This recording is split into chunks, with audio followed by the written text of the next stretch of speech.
সময় এবং কাজ কারোর জন্য থেমে থাকে না। দেখতে দেখতে ইফতিখারের মৃত্যুর 7 দিন পার হয়ে গেছে। রেডিও গুনগুনের আগের শোগুলো চালু করা হয়েছে, তবে তিন্নি আর ইফতিখারের শোগুলো বাদ দিয়ে। তিন্নি এখন তিথির বিয়ে নিয়ে ব্যস্ত। সেদিন ইফতিখারের মা তিন্নিকে না বোঝালেও আগের সাহসটা এত তাড়াতাড়ি হয়তো ফিরে পেত না। ইফতিখারের মিলাদের দিন ইফতিখারের মা তিন্নিকে আলাদা করে ডেকে নিজের রুমে নিয়ে যান। তারপর আলমারি থেকে কয়েকটা প্যাকেট বের করে তিন্নির সামনে রেখে বলেন, আমার ছেলেটা তোকে বড্ড ভালোবাসতো। মাঝে মাঝেই তোর জন্য এটা ওটা কিনে নিয়ে আসতো। ওর রুম গোছাতে গিয়ে আমি সেগুলো পেয়ে যেতাম। একদিন জানতে চাইলে অনেক চোরাচুরির পর তোর কথা বলল। মনে মনে ছেলের বউ হিসেবে তোকেই দেখে এসেছি, কিন্তু সেটা আর সত্য করার কোনো সুযোগ রইল না। এটুকু বলে সামনে থাকা একটা প্যাকেট থেকে কয়েকটা বাক্স বের করলেন তিনি। তারপর সেগুলো খুলে বললেন, এই গহনাগুলো আমার শাশুড়ি মায়ের 2 ছেলের বউদের জন্য রেখে গেছেন তিনি।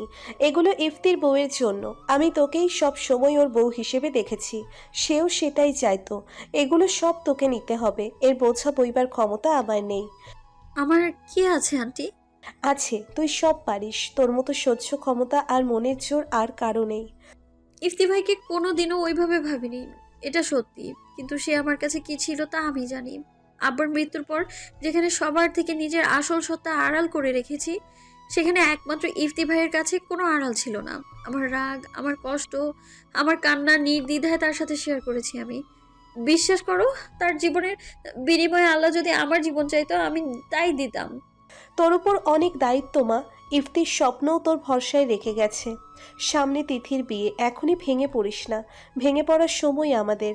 তোরা তো আমাদের সামলাবি। কালো রুম গোছাতে গিয়ে জিনিসগুলো পেলাম, মনে হলো এগুলো যার জন্য তাকে দিয়ে দেওয়া প্রয়োজন। এতে ছেলেটাও শান্তি পাবে। আর তাছাড়া এগুলো চোখের সামনে পড়লে আমার কষ্ট বাড়বে। তুই নিয়ে যা এগুলো। আর কোনোদিন যদি তোর সমস্ত দায়িত্ব শেষ হয়, মনে হয় না এবার আমার বিশ্রামের পালা, তখন এই মাকে ভুলে যাস না। তোর জন্য এবারের দরজা সব সময় খোলা। মনে রাখিস, আমি তোকে আমার ইফতির বউ হিসেবে সারা জীবন মানব। আর শোক করবার বয়স তো আমাদের, তোদের তো শোক কাটিয়ে ওঠার বয়স। রেডিও গুনগুনের এখন তোকে খুব প্রয়োজন। কত মানুষ অপেক্ষা করে আছে তোর কণ্ঠ শোনার জন্য। আমি আর ওই চেয়ারে বসতে পারবো কিনা জানি না, ইফতি ভাইকে ছাড়া। তিথির বিয়ে পর্যন্ত চেয়ার থেকে ছুটি তোর। ফিরে এসে নতুন উদ্যমে শুরু করবি সব। আমি জানি তুই পারবি। এখন তোর পরিবারের প্রতি যে দায়িত্ব, বিশেষ করে তিথির প্রতি, সেটা আগে পালন কর। মেয়েটা 5 বছর ধরে অপেক্ষা করছে। ওর অপেক্ষা আর বাড়াস না। তারপর ইফতি যে দায়িত্ব দিয়েছে সেটা পালন করিস। আর কোনো কথা হয়নি সেদিন। দুজন দুজনকে জড়িয়ে ধরে কেঁদেছেন অনেকক্ষণ। একজন ছেলে হারানোর শোকে, অন্যজন একজন ভালো বন্ধু যে সবসময় বটগাছের মতো ছায়া দিত, তাকে হারানোর শোকে। দীর্ঘ সময় পর গ্রামের পথে ছুটছে তিন্নি, সেই চেনা পরিবেশ যেখানে ওর শেকড়। এই ইট পাথরের নির্জীব শহরে থেকে হাজার গুণ জীবন্ত ওর গ্রাম। জীবিকার তাগিদে মূলত ওর শহরে থাকা, এমনিতে ওর মন পড়ে থাকে গ্রামে। তাই তো ওর এসএসসির পর ওর পুরো পরিবার যখন ঢাকা সেটেলড হলো, তখন ও ওর দাদির সাথে থেকে গেল। যদিও অন্য একটা কারণও ছিল, কিন্তু ভাগ্যের নির্মম পরিহাসে ওকে সেই প্রিয় জায়গা ছেড়ে যেতেই হলো। বাস থেকে নেমে দাঁড়াতেই গ্রামের পরিচিত বাতাসে প্রাণ ভরে নিঃশ্বাস নিল তিন্নি। তিন্নিকে দেখে পরিচিত এক ভ্যান চালক এগিয়ে এসে বলল, আরে তিন্নি আফাজে, মেলা দিন পর গ্রামে আইলা। তিন্নি হেসে উত্তর দিল, হ্যাঁ, অনেক দিন পর একটা কাজে এসেছি। তুমি ভালো তো বক্তিয়ার ভাই? ভাবির কি খবর? আল্লাহর রাখছে আলহামদুলিল্লাহ। তোমার ভাবি তো বাচ্চা হইব, 4 মাস চলতেছে। মাশাআল্লাহ, সময় থাকলে দেখা করে আসবো। অহন তো বাড়ি যাইবা? আও, নামাই দেই। লগে ব্যাগ আছে নাকি? না, আর বাড়িতে না, চেয়ারম্যান চাচার বাড়িতে চলো। আইসা উঠো। গন্তব্যে পৌঁছে ভ্যান থেকে নেমে দাঁড়ালো তিন্নি। 500 টাকার একটা নোট বের করে বখতিয়ারের সামনে ধরতেই সে জিভায় কামড় দিয়ে বলল, সি আফা, তোমার থেকে ভাড়া নিমো? যখন কোনো কাম কাজ ছিল না, তোমার আব্বাই আমারে প্রথম ভ্যান কিনা দিছিল। আজ আল্লাহর রহমতে খাইয়া পড়া ভালোই আছি। বড় ভালো মানুষ তোমরা, তোমাকে থেকে টাকা লইতে পারতাম না। বেশি কথা বলো না তো। তোমাকে ভাড়া কে দিচ্ছে? ভাবির এখন স্পেশাল সময় চলছে, এখন ভালো মন্দ অনেক কিছু খেতে ইচ্ছে করবে। ভাবিকে ফলমূল কিছু কিনে খাইও। তুমি নিজে নিয়ে যাইও। আমার সময় হবে না, আজ রাতে বোধহয় ফিরতে হবে। তুমি রাখো তো, না হলে আর তোমার ভ্যানে উঠবো না আমি। আইসা দাও, তোমার লগে তর্কে যেটা অসম্ভব। টাকা নিয়ে বখতিয়ার চলে যেতেই চেয়ারম্যান বাড়ির ফটক দিয়ে ভেতরে গেল তিন্নি। চেয়ারম্যান আর কাদের বসে কথা বলছে, তাদের দুজনের মুখেই হাসি। তিন্নি তাড়াতাড়ি ফোন বের করে ভিডিও রেকর্ডিং শুরু করলো। চেয়ারম্যান বলছে, শোনো, কাদের জমিখানা তোমার পাওয়ানোর ভালো একটা পরিকল্পনা আমি করছি, কিন্তু আমার কথাটা ভুললে চলবে না। না না চেয়ারম্যান সাহেব, জমিখানা পাইলে আপনি আপনার পাওনা পাইয়া যাবেন, কিন্তু কিভাবে কি করবেন? ওই জমিখানা তো তৈদ আমার বাবার থেকে কিনছিল, কাগজপাতি দেখাইলে। শোনো মিয়া, গ্রামের আইনের থেকে আমার চলে বেশি। আর আমি জানি জমি কেনার সময় যে সাক্ষী ছিল তার একজনও এই হারে উপস্থিত নেই। আর তোমার বাপ আর তহিদ কেউ জিন্দা নাই। জমির মাপ নিয়ে গ্রামের লোকজনের যখন ভুল বোঝানো গেছে, তখন জমি যে আদৌ বিক্রি হয় নাই এ কথা বোঝাতেও টাইম লাগবে না। যদি বাধা দেয়, তৈদের ছোটো মায়া তো আবার সব কিছু একটু বেশি বুঝে। আরে মেয়ে মানুষের বুদ্ধি আমার বুদ্ধির টক্কর দিব। দেখো তো, পরপর 10 বছর ধরে চেয়ারম্যান আছি, কেউ নামাতে পারছে আমারে? কনফিডেন্স থাকা ভালো চাচা, ওভার কনফিডেন্স সবসময় মানুষকে বিপদে ফেলেছে। ওদের কথার মাঝখানেই তিন্নি কথাটা বলতে বলতে এগিয়ে এলো। তিন্নিকে দেখে দুজনেই ভ্যাবাচাকা খেয়ে গেল। চেয়ারম্যান নিজেকে সামলে নিয়ে বলল, আরে তিনি যে কখন আসলা? আসো বসো, কতদিন পর দেখলাম তোমারে। বসাবসি পরে হবে, আগে কাজের কথা বলি। হ, এর জন্যই তো অপেক্ষা করতেছি। আমি না আসলে জমি মাপা শুরু করব। জমির মাপ তো ঠিকই ছিল চাচা, পুঁতে রাখা খুঁটি তুলে ফেলার বিচার করবেন না। জমি জমার বিষয়ে তোমার জ্ঞান খুবই স্বল্প। আমারে সব সামাল দাও। যাতে আপনাদের প্ল্যান সাকসেস হয়। প্ল্যান? কিসের প্ল্যান? এতক্ষণ ধরে আপনারা যে আলোচনা করছিলেন সেটা আমি আমার ফোনে রেকর্ড করে নিয়েছি। আজ জমি নিয়ে যদি বিন্দুমাত্র দুর্নীতি হয় না, তাহলে পুরো গ্রামবাসীকে আমি রেকর্ডিংটা দেখাবো। মুজিবুর চাচা কয়েক বছর ধরে চেয়ারম্যান পদের জন্য লড়ছেন। সামনের বার বোধ হয় ওনার স্বপ্নটা পূরণ হবে। আমার ভুল হয়ে গেছে মা, এমনটা কইরো না। তোমাদের জমি তোমাদেরই থাকবো। এই কাদের যত নষ্টের করা আমাকে ভুলভাল বুঝিয়ে ঝামেলায় ফেলতে চাই। সামনে তিথি আপার বিয়ে, এই মুহূর্তে জমি জমার ঝামেলা বুঝতেই তো পারছেন। আপার শ্বশুরবাড়ির লোকজন যদি জানে আমাদের গ্রামের চেয়ারম্যান দুর্নীতিবাজ, ব্যাপারটা কেমন দেখে না বলেন? সেইটাই তো, তুমি চিন্তা করো না, তোমাদের জমি সব ঠিকঠাক থাক, কোনো ঝামেলা নাই। খেয়াল রাখবেন চাচা, আমাকে এই ব্যাপারে যেন আবার গ্রামে ছুটে আসতে না হয়। বিয়ের এত ঝামেলা বুঝতেই তো পারছেন। হ্যাঁ হ্যাঁ, তুমি নিশ্চিন্ত থাকো, কোনো অসুবিধা হইব না। চলুন তাহলে জমির ওখানে যাই। এবার আপনি নিজে জমিতে খুঁটি পুঁতবেন। আর কথা বাড়ালো না চেয়ারম্যান। মনে মনে বলল, তৌহিদের ছোট মেয়ে শুধু বেশি বোঝে না, অসময়ে অজায়গায় চলে আসো। গ্রামে আরও একদিন থেকে আসতে হলো তিন্নিকে। শিরিন ফোন করে জানালেন গ্রামেই বিয়ের ব্যবস্থা করতে পারে তিন্নিরা। তাই বরযাত্রী থাকার জায়গা ঠিক করে আর কিছু এক্সট্রা কাজ করে তবেই ফিরেছে ও। তিন্নিদের গ্রামে প্রায়ই বিভিন্ন এনজিও থেকে লোকজন আসে। মাঝে মাঝে এসব এনজিওর সাথে জড়িত বাইরের দেশের লোকজনও আসে। তাদের এখানে থাকতে অসুবিধা হয় বলে গ্রামে একটা সরাইখানার কাজ চলছে অনেক দিন থেকে। সেটা শেষ হয়েছে কিছুদিন। সেটার পুরোটাই বরযাত্রীর জন্য ঠিক করে এসেছে ও, এবং বাড়ি ঘর পরিষ্কার করতে গ্রামের কিছু লোকজনকে কাজে লাগিয়ে এসেছে। এখন বিয়ের বাকি আলোচনা করতে আফিফদের বাড়িতে এসেছে ও। শিরিন ড্রয়িং রুমে বসে কিছু একটা লেখালেখি করছিলেন। পাশে বসে তাকে সাহায্য করছে আফিফের ফুপা। বাকিদের কাউকেই দেখতে পেল না তিন্নি।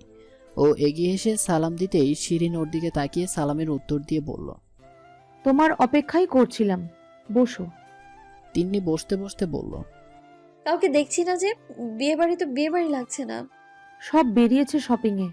আফিফের ফুফু সমস্ত কাজিনদের নিয়ে ওরা শপিংয়ে বেরিয়েছে। আমাদের তো আয়োজন বলতে বহুবাদ, সেটা বিশেষ সমস্যা না।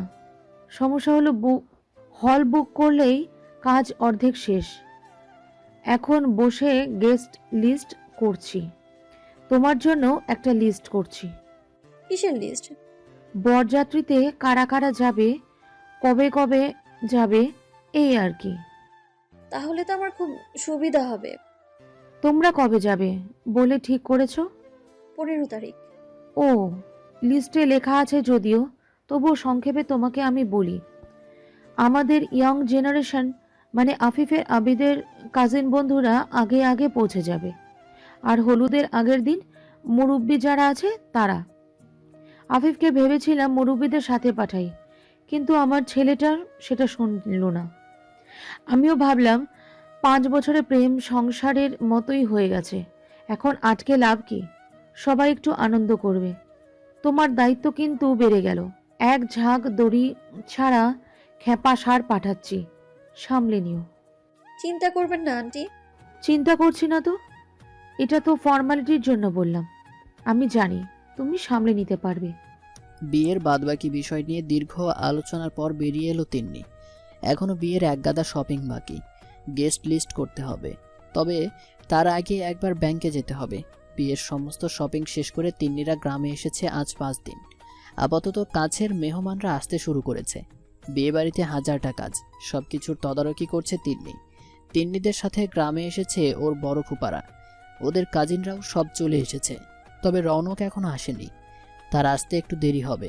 তিন্নির ছোট ফুপারা ওরা আসার 2 দিন পর এসেছে। ইফতিখারের পরিবারের কেউ আসেনি, শুধু ইমতিয়াজকে তিন্নির সাথে করে নিয়ে এসেছে। ও এখন তিন্নির সাথে সমস্ত কাজে হেল্প করছে। কাজের মাঝে থাকলে কিছুক্ষণের জন্য হলেও কষ্ট ভুলে থাকা যায়। আজ আফিফদের আসার কথা। তিন্নি বাস স্ট্যান্ডে যাচ্ছে ওদের আনতে। যদিও ওরা গাড়ি নিয়ে আসছে, কিন্তু বাস স্ট্যান্ডের পরের রাস্তাটা মুখে বলে দিলে ওরা চিনবে না, আর ফর্মালিটি যা আছে, তাই তিন্নি নিজে যাচ্ছে ওদের আনতে। রেডি হয়ে বেরোনোর সময় শায়লা তিন্নিকে এক কোণায় ডেকে নিয়ে বললেন, ওদিকে ওদের থাকার ব্যবস্থা ঠিকমতো হয়েছে? আমাদের আত্মীয় স্বজনও তো আসতে শুরু করেছে, ওদের থাকার কি ব্যবস্থা করলি? চিন্তা করো না, কাল আমি নিজে গিয়ে দেখে এসেছি, সব ঠিকঠাক আছে। নিচে আপার রুম বাদে বাকিগুলো মুরব্বীদের জন্য। আপার রুমে রুনা আর সোহেলি আপার সাথে থাকবে, আর উপরে আমার ঘরে সমস্ত মেয়েরা থাকবে। আর মাঝের জায়গাটাতে ছেলেদের জন্য ঢালা বিছানা করা হবে। উত্তর ঘর আর কাচারি ঘরটাও পরিষ্কার করা হয়েছে, জায়গার অভাব হবে না। আর একটা কথা তোকে জিজ্ঞেস করব ভাবছিলাম। জলদি বলো আম্মা, দেরি হয়ে যাচ্ছে। না মানে বিয়ের সমস্ত কিছু তো তুই করছিস, বেশ জমকালো ভাবেই করছিস। তিথির পড়ার পেছনে তো তিথির ডিপিএস এর পুরো টাকাই খরচ হয়ে গিয়েছে। সানভির ডিপিএস এ অত টাকা নেই। তোরটা তো ফ্ল্যাট কেনার সময় ভাঙা হলো, এখন এত টাকা পাচ্ছিস কোথায়? তোমার মনে নেই আমাদের 2 বোনের বিয়ের জন্য তো আব্বা একটা ডিপিএস খুলেছিল, আর প্রতি বছর জমি থেকে যে টাকাগুলো আসে ওগুলো ব্যাংকে জমা হয়। সব মিলিয়ে আপার বিয়ের খরচের পুরোটাই উঠে গেছে, অত চিন্তা করো না। ফ্ল্যাট কেনার পর ওই ডিপিএসটা তোর আব্বা তোর জন্য রেখেছিল, তুই ওটাও ভেঙে ফেললি? আমি অত টাকা দিয়ে কি করবো আম্মা, আমার পড়ার তো তেমন খরচ নেই। আর না করব বিয়ে, এইসব নিয়ে তোমাকে ভাবতে হবে না। তুমি আপার বিয়ে নিয়ে ভাবো। আর ভালো কথা, আপার বিয়ের সমস্ত শাড়ি গহনা আপার ঘরে রাখা হয়েছে, ওগুলো ঠিকঠাক করে গুছিয়ে রাখো। সময় মতো হাতের কাছে কিছুই পাওয়া যায় না। আর আপার সাথে যে ডালাগুলো যাবে সেগুলোও সাজানো শুরু করো। কিছু কম হলো কি না একটু খেয়াল রেখো, সময় থাকতে আবার কিনে আনা যাবে তাহলে। আর আপাকে টাকার ব্যাপারে কিছু বলো না। বের হলাম আমি। কথাটা শেষ করেই বেরিয়ে এলো তিন্নি। এখানেই দাঁড়িয়ে থাকা মানে আরও কথা বাড়ানো।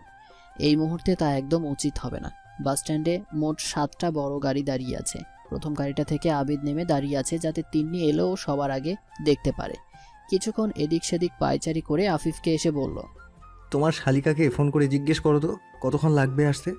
একটু আগেই তোর সামনে ফোন দিলাম তো, বললোই তো রাস্তায় আছে, কিছুক্ষণের মধ্যেই চলে আসবে। আবিদ ভাইয়ার আর তস হয়েছে না? ভাইয়া পাইচারি বন্ধ করে ওই দোকান থেকে আমাকে কিছু চিপস এনে দাও তো।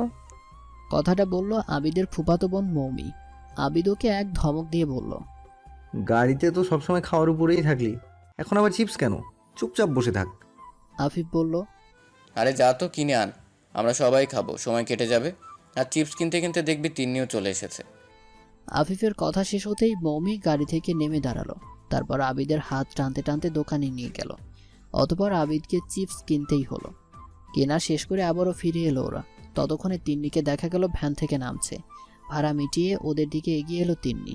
বলল, সরি, একটু দেরি হয়ে গেল, আসলে সব কাজ আমাকেই দেখতে হচ্ছে তো। আফিফ বলল, আরে বেশিক্ষণ অপেক্ষা করিনি তো, সমস্যা নেই। ভাইয়া এটাই ছোট ভাবেই। মৌমি প্রশ্ন করতেই ভ্রুকুচকে তাকালো তিন্নি। আফিফ বলল, ও মৌমি আমার ফুফাতো বোন। তিন্নি মৌমিকে বলল, আমি তোমার ছোট ভাবি হই, এটা তোমাকে কে বললো? আরে কারো বলতে হবে নাকি, আমি জানি তো। ভাইয়ার ভাই যেমন ভাইয়া হয় তেমনি বাবের বোন তো ভাবি হবে, তাই না? তিনি আবিদের দিকে তাকাতেই দেখলো ও মিটমিটে হাসছে। তিনি বুঝতে পারলো বুদ্ধিটা আবিদের। ও মৌমিকে বলল, তুমি আমার অনেক বড় একটা সমস্যার সমাধান করে দিলে, বুঝেছো? কি সমাধান? আমি ভাবছিলাম তোমার আবিদ ভাইকে কি বলে ডাকি। এখন তোমার লজিক মতো আফিফ ভাই আমার দুলা ভাই হয়, আর দুলা ভাইয়ের ভাইও তাহলে দুলা ভাই। তার মানে আবিদকে আমি ছোট দুলা ভাই ডাকবো, কি বলো? কথাটা শুনে আবিদ বিষম খেল। তারপর মৌমির মাথায় গাঁটটা মেরে বলল, গাড়িতে উঠে বস, খালি বক বক। আর তিন্নির দিকে তাকিয়ে বলল, আমি তোমার কোনো দুলাভাই না। তোমাকেও ভাবি বলছে কারণ তুমি আমার বউ। আপনার আমার বিয়ে হলো কবে? এক্ষুনি। কি? তোমার সাথে দেখা হওয়ার পর থেকে আমি তোমাকে প্রতিটি মুহূর্তেই বিয়ে করেই চলেছি। এগুলো বলে কি প্রমাণ করতে চাইছেন আপনি? হ্যাঁ, প্রমাণ করার কিছু নেই, সবাই অলরেডি জানে তুমি আমার বউ। আর যারা জানে না তাদের আমি নিজ দায়িত্বে জানিয়ে দেব। রইল কথা তোমার, তুমিও শীঘ্রই সব কিছু মেনে নেবে। সেটা কোনোদিনই হবে না। আপনি এই ধরনের কথা আমাকে আর বলবেন না। কেন?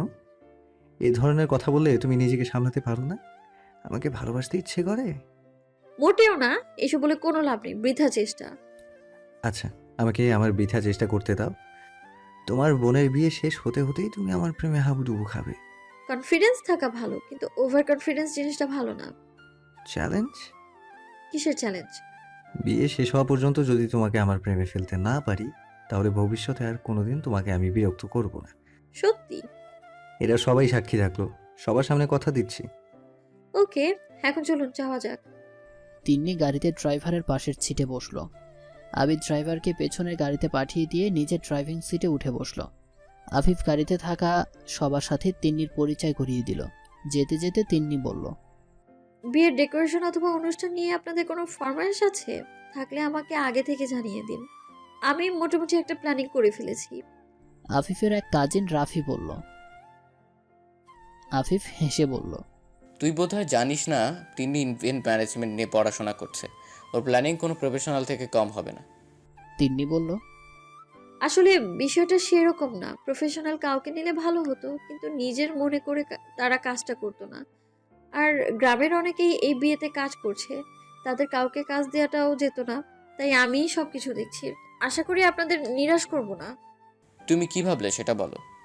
আসলে কি বলেন তো, গ্রামের বিয়েতে কিন্তু অনেক মজা হয়, শুধু অ্যারেঞ্জমেন্টে একটু সমস্যা থাকে।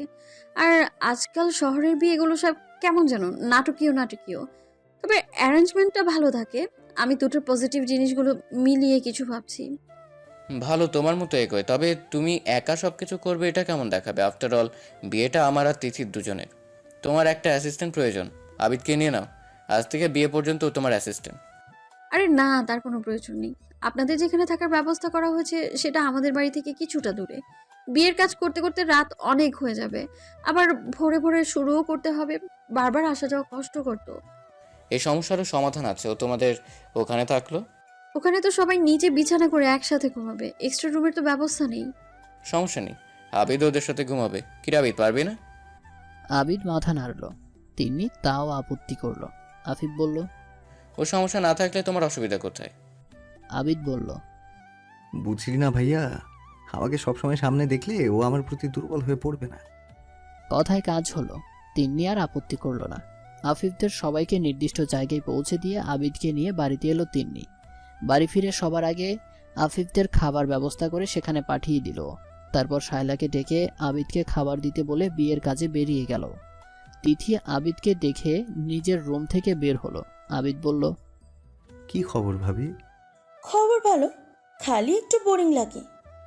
সে কি, তোমার বিয়ে আর তোমারই বোরিং লাগে? শোনো, অন্যের বিয়েতে মজা করা সহজ, কিন্তু নিজের বিয়েতে পুতুল হয়ে বসে থাকো। কেউ কিচ্ছু করতে দিচ্ছে না। আর তিনি দুইটা বডিগার্ড সব সময় সেট করে রেখেছে। বডিগার্ড? আমার দুই কাজিন, তাদের কথা মতন উঠতে বসতে হচ্ছে। এটা খাও, ওটা করো, হ্যান্ড প্যাক লাগাও, ত্যান প্যাক লাগাও, দুটিতে মিলে পাগল করে রেখেছে। রাত জেগে তোমার ভাইয়ের সাথে কথা বলবো, সেটাও হচ্ছে না। বলে কিনা ডার্ক সার্কেল পড়বে। ঘুমের নাম দিয়েছে বিউটি স্লিপ। আর কি বলবো, বিয়ে আনন্দ থেকে বিরক্তি বেশি দিচ্ছে। তিথির কথায় হাসলো আবিদ। আসলেই বিয়েতে সবাই মজা করে, শুধু বেচারা বর বউ নিজের বিয়েতে কোনো মজাই করতে পারে না। মাঝে মাঝে ছবি তোলো, বর চাও একটু এদিক সেদিক ঘুরতে পারে, কিন্তু বউ বেচারি ভারী মেকআপ গহনা আর পোশাক পরে এক জায়গায় চুপচাপ হয়ে বসে থাকে। ব্যাপারটা সত্যিই বোরিং। সবার সাথে ছাদে বসে আছে আবিদ। তিন্নিকে আশেপাশে কোথাও দেখা যাচ্ছে না। তিথি ওকে সবার সাথে পরিচয় করিয়ে দিয়েছে, পুরো বাড়ি ঘুরিয়ে দেখিয়েছে, তারপর সবার সাথে ছাদে নিয়ে এসেছে। তিন্নির ঘর ছাদেই। তিথিদের দোতলা বাড়ির সব থেকে সুন্দর জায়গা হচ্ছে এই ছাদ। ছাদের 1/3 জায়গা জুড়ে তিন্নির ঘর, বাকিদের ঘর নিচে। বাড়ির ভেতর দিয়েই ছাদে ওঠা সিঁড়ি। সিঁড়ি দিয়ে উঠে সবার আগে একটা হলরুমের মতো জায়গা, তার একপাশে তিন্নির বেডরুম, অন্য পাশে ওয়াশরুম। হলরুমের একদম কোণার দরজাটা খুললেই ছাদ। তিথির কাছে শোনা ওপরের পুরোটাই নাকি তিন্নির দখলে। আগে ছাদে অনেক ফুলের গাছ ছিল, তিন্নি ঢাকা সেটেলড হওয়ার পর গাছগুলো নিচের বাগানে নিয়ে যাওয়া হয়েছে। ছাদের মাঝখানে সবার বসার জন্য গোল করে সিমেন্টের সিঁড়ি দেওয়া আছে, আর এক কোনায় একটি দোলনা। এসবই তিন্নির ইচ্ছে মতো করা। বেশ অনেকক্ষণ পর ইমতিয়াজকে সাথে নিয়ে ছাদে এলো তিন্নি। ও ইমতিয়াজকে নিয়ে ডেকোরেশনের কিছু জিনিস আনতে গিয়েছিল। কাল থেকে সমস্ত কাজ শুরু করে দিতে হবে। তিন্নি এসে সবার উদ্দেশ্যে বলল, কাল থেকে অনেক কাজ, তো আজ সবাই তাড়াতাড়ি ঘুমিয়ে পড়বে। ভোরে উঠতে হবে সবার। মুরব্বী সবাই নিচে ঘুমাবে, আর তোমরা এখানে। মেয়েরা আমার রুমে থাকবে, আর ছেলেদের জন্য মাঝে ঢালা বিছানা করা হবে। আর সোহেলি আর রুনা তো আপার সাথেই থাকবে। আরেকটা কথা, সবাই নদীতে গোসল করতে যাবে, ওয়াশরুম ব্লক করা যাবে না কিন্তু। কথাটা শুনে আবিদ বলল, আমি তো সাঁতার জানি না, আমি কিভাবে নদীতে গোসল করব? আচ্ছা ঠিক আছে, আমি আর উনি বাদে সবাই নদীতে যাবে। আবিদ বলল, তুমিও সাঁতার জানো না? আমি গ্রামে বড় হয়েছি, সো সাঁতার না জানার কোনো প্রশ্নই ওঠে না। সব কাজ শেষ করে গোসল করতে আমার রাত হয়ে যাবে, তাই ওয়াশরুমে গোসল করব। যাই হোক, এই বিয়েতে কার কি কাজ সেটা আমি খাবার পরে বুঝিয়ে দেব। এখন তোমরা সবাই খেতে আসো, আম্মা ফুপিরা অপেক্ষা করছে তো। সবাই নিচে চলে গেল। তবে তিন্নির ফোন বেজে ওঠায় ও সেখানেই থেকে গেল। আবিদ নামতে গিয়েও ফিরে এলো। তিন্নি তখন ফোন রিসিভ করে দোলনায় গিয়ে বসেছে। আবিদ ছাদের দরজায় থেমে গেল। তিন্নির কথা শেষ হোক, তারপরে তিন্নির কাছে যাবেও। ফোন দিয়েছে রৌনক।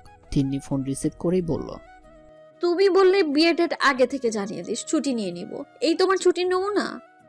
আরে আর বলিস না, খাগড়াছড়ি থেকে ফোন এলো, এক রেয়ার ব্যাংক খুঁজে পাওয়া গেছে। তার এক পাশ কমলা, অন্য পাশ বেগুনি। আমার কলিগ সাইদ ভাইয়ের জ্বর, এজন্য আমাকে আসতে হলো। চিন্তা করিস না, এখান থেকে সোজা তোদের বাড়ি যাব। ব্যাঙের ছবি তুলেছো? আর ব্যাঙের ছবি? কেন, কি হয়েছে? আরে এখানে এসে দেখি একটা কুনো ব্যাংকে রং করে রাখা হয়েছে। যার বাড়িতে পাওয়া গেছে সেই লোকের ছেলে বোনকে ভয় দেখাবে বলে ওভাবে রং করেছে। তাহলে তো আজই চলে আসতে পারো। এখানে আসা তো একেবারে বিফলে যায়নি। ব্যাংক খুঁজতে এসে সাপ পেয়ে গেছি, বিরল প্রজাতির সাপ। তুমি ওই সাপ ব্যাঙেরই ছবি তুলো, আসতে হবে না তোমার। দেখা গেল মরে গেছি, মাটি দিতেও আসতে পারবে না। বলবে একটা রেয়ার গাধা পেয়েছি, তুই একটু পরে কবরে যা। রেয়ার গাধা আছে নাকি কোথাও? রনক ভাই, রাগ করিস না, পরশু রওনা দিব, প্রমিস। ঠিক আছে, আসো তুমি। ওদিকে সবকিছু কেমন চলছে? আজকে আফিফ ভাইরা এসে পড়েছে, কাল থেকে ডেকোরেশনের কাজ শুরু করব। খাবার দাবারের দায়িত্ব তোমাকেই দিতে চেয়েছিলাম, কিন্তু তোমার তো কোনো খবরই নেই। আরে বললাম না পরশু আসছি। আর এখান থেকে আমি কয়েকজনের সাথে কথা বলে রাখবো। মেনু সিলেক্ট করা হয়েছে? আমি একটা করেছি। নেটে পাঠিয়ে দিস। আচ্ছা, রাতে খাবার খেয়েছো? না, খেতে যাব। আমিও খাবো এখন, ফোন রাখছি তাই। আচ্ছা। ফোন রেখে দিয়েও সেখানেই বসে রইল তিন্নি। মনটা ভীষণ খারাপ হয়ে গেছে ওর। ভালোবাসা কি এতটাই সহজ যেমনটা আবিদ মনে করে? আবিদের অনুভূতি কি সত্যি ভালোবাসা? ওর অনুভূতি যদি ভালোবাসা হয়, তাহলে ইফতেখার আর রৌনকের অনুভূতিটাকে কি নাম দেবে ও? এই দুটি মানুষ ভালোবাসতে বাসতে নিঃশেষ হয়ে গেছে। একজন তো এই অনুভূতি নিয়ে পৃথিবী থেকে বিদায় নিল। রৌনকও কি মৃত্যুর আগ পর্যন্ত এই অনুভূতিটা নিজের মাঝে রেখে দিবে? আবিদ এসে তিন্নির পাশে বসলো। তিন্নি কোনো রকম রিয়াক্ট করলো না। আবিদের দিকে তাকিয়ে ওকে বলল, আপনার কেন মনে হয় আপনি আমাকে ভালোবাসেন? এটা নিছক পছন্দও তো হতে পারে, অথবা আপনাকে রিজেক্ট করায় আপনার মেইল ইগো হার্ট হয়েছে, তাই আপনার জেদ কাজ করছে। এ ধরনের কথা আবিদ একদমই আশা করেনি। ও ভেবেছিল তিন্নি কিছু কড়া কথা শুনিয়ে দেবে ওকে। তবে তিন্নির এ প্রশ্নে কিছুটা সাহস পেল। পাল্টা প্রশ্ন করল, তুমি কোনোদিন কাউকে ভালোবেসেছো? হ্যাঁ। কাকে? কতজনকেই তো। কি? আমি বলতে চাচ্ছি আম্মা, সানভি, আপা। ও, আমি বলতে যাচ্ছি পরিবারের সদস্যদের বাদে, অর্থাৎ যার সাথে তুমি নিজের জীবন কাটাতে চাও বা বিয়ে করতে চাও, এমন ভালোবাসা তোমার লাইফে আগে এসেছে? না। তোমার পরিবারের বাইরে তুমি পরিবারের মতো কাউকে ভালোবেসেছো? হুম। ইফতেখারকে? হুম। ওকে বিয়ে করার কথা কেন ভাবুনি? কারণ কোনোদিন বিয়ের বিষয়েই ভাবিনি আমি। যদি ভাবতে, তাহলে তাকে তার মতো করে ভালোবাসতে। না। কারণ? জানি না, তবে তাকে ইফতি ভাই হিসেবে আমি ভালোবাসি। অন্য কোনোভাবে ভালোবাসা কখনো সম্ভব হয়নি। চেষ্টা করেছি, তবুও না। এখানেই তোমার উত্তর লুকিয়ে আছে। শোনো, ভালোবাসা অনেক রকমেরই হতে পারে। পরিবারের সদস্যদের জন্য একরকম, বন্ধুদের জন্য একরকম। এই ভালোবাসাগুলো কমন, একসাথে অনেককে এরকম ভালোবাসা যায়।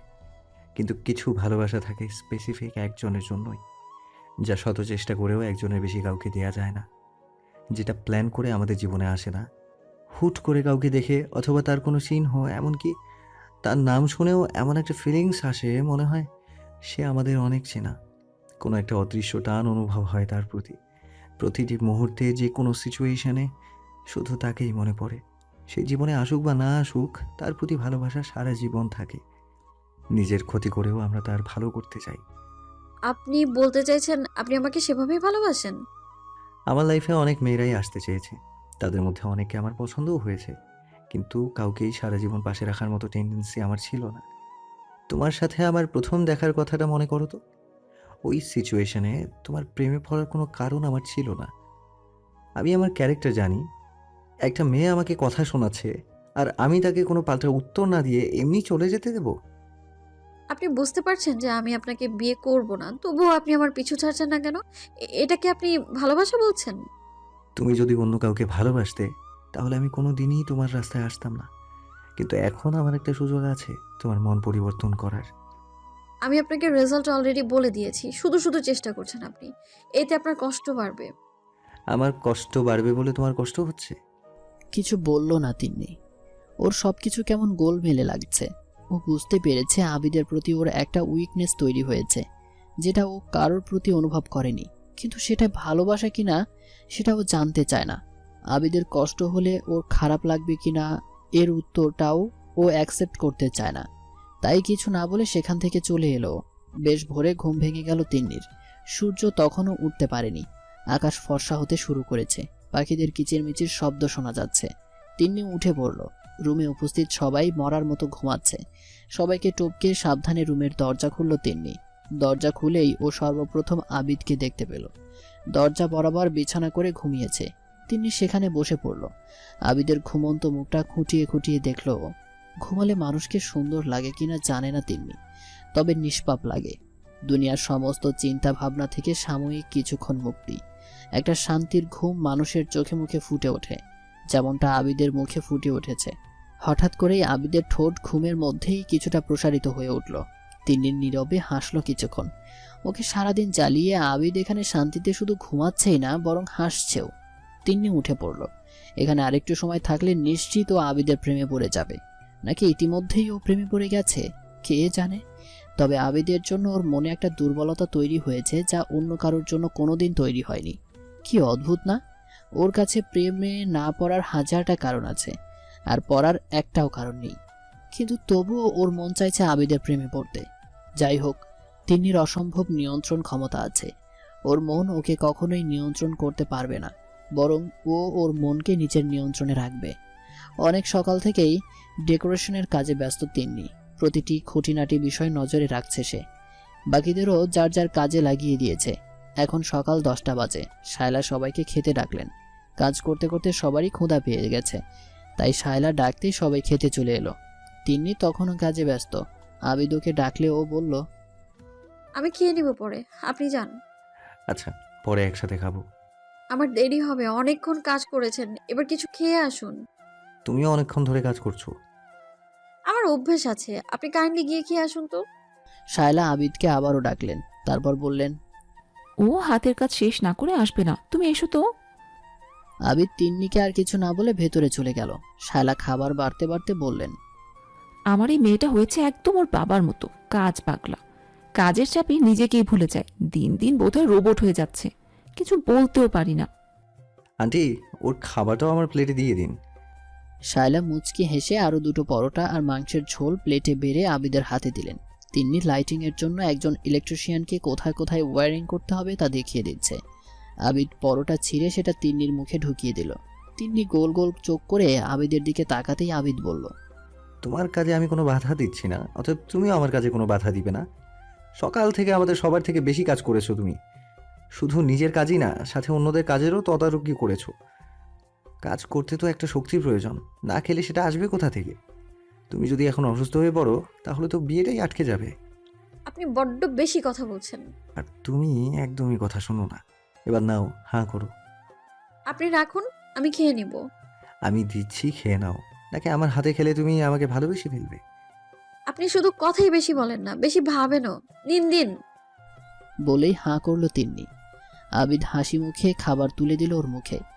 এভাবে সারা জীবন ওকে খাইয়ে দিতেও রাজি আবিদ, যদি তিন্নি একবার ওর হয়ে যায়। তিন্নির মামি আর নানির মধ্যে তুমুল ঝগড়া বেঁধেছে। রাগ হয়ে তিন্নির মামি এখনই বিয়ে বাড়ি থেকে চলে যাবেন বলেছেন। পুরো বাড়ির লোকজন এখন ওদের বোঝাতে ব্যর্থ। অগত্যা তিন্নিকে সমস্ত কাজ ফেলে বিষয়টা দেখতে আসতে হলো। তিন্নির পিছু পিছু আবিদও এলো।